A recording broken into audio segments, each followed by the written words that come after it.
Hello everybody, welcome back. And in last week's video, before last week we looked about a topic. Before that, because I couldn't do last week's video because I had COVID, so I could not be able to do the video. So I was ill. But this week we'll keep the continuity from now on. Then the week before last week, we looked about how the false doctrine started to get added in and how Trinity was added. And then we also looked about one of the main things was how they add policies such as that priests couldn't marry, and something even bigger, they said the priest was the middleman between God and us. Then what they said was, even over the top of that, was they deleted the fundamental doctrines of the second presence of Jesus Christ and God's kingdom. So this is how no one got to know much about this. Then what they said was they made a man-made conspiracy. So they said that if you did good things in your life and had a good character, you'd go to a place called paradise. If you did the wrong things, you would go to hell, a place. And then in between as a place, if you do a bit of good and a bit of bad, you'll go to a place called purgatory. And in this place, they said, your friends and relatives who are still alive will have to pray for you continuously till the God decides that you can be let into paradise. And that this is because they had to pray continuously. Then only God would let them go into the paradise. And then after they were let into the paradise, though, God still said that they had to receive some punishments, they said. So this is how they started to proclaim about different things. And then this is all not true, though. It's not from the biblical concepts. It's only fabricated and altered words of God.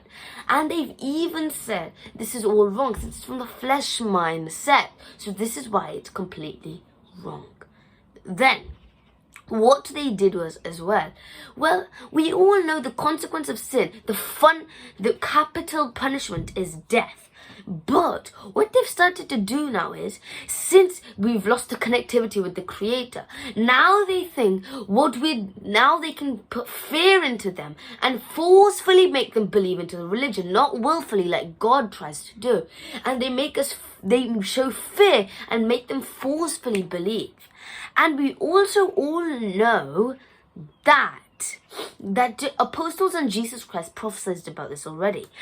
But why do we have to why do we need to know about the church history? That's the question. Well, the answer we've already said.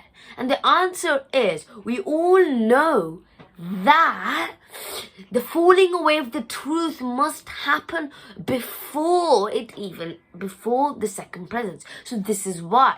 And we can read this in 2 Thessalonians 2nd chapter 3rd verse.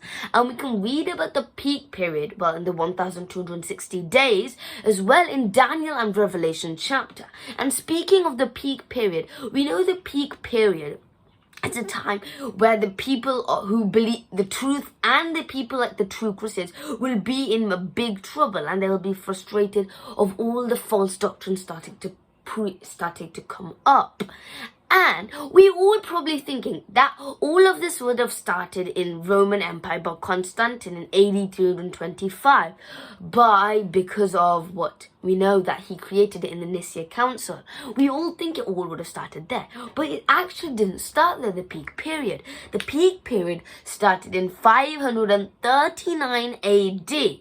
In this period, it is when the king named Justinian had given the civil power, including the religious control already having in the Christianity religion. He also given the civil power. This is earlier, though. They only had the religious control of the religion, the religious people, to control the religion of Christianity. And even the king could interfere because he had the power to associate with the religious power, since he had the power to intervene. But since King Justinian given the civil power as well to the religious control of the Christianity religion, the Pope was now called the Holy Father.